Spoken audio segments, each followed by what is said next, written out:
Коррупция наносит ущерб национальному благосостоянию любой страны. Никто не обладает к ней иммунитетом. Свидетельство тому доклад прокурора республики. За последние несколько лет только в сфере образования выявили 387 преступлений. Одно из последних – дело экс-начальника управления образования столицы. За поставку непригодных металлодетекторов, по данным следователей, он получил 800 тысяч рублей. Как итог, ученик 7-й гимназии проносит в здание оружие. И такой вред от коррупционной деятельности начальника управления исполкома Казани и других должностных лиц, которые сейчас привлекаются к уголовной ответственности, был причинен не одной школе. И в каждой из них могло произойти подобное. Где была система предупреждения коррупционных рисков?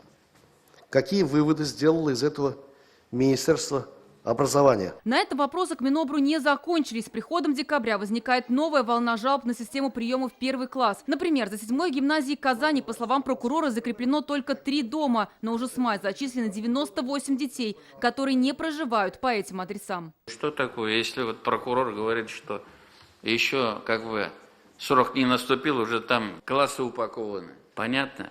Все эти директора, конечно, очень авторитетные, значит, квалифицированные.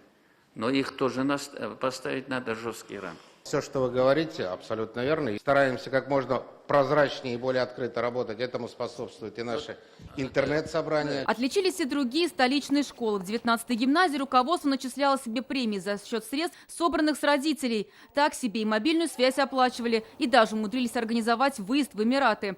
Как пояснил мэр Казани, поездка по итогам международной олимпиады была согласована с исполкомом. Однако ситуации президент Татарстана возмутился. Это были средства и учителей, Российского комитета, но все было согласовано городским управлением образования. Если люди едут, они должны ехать за свой счет.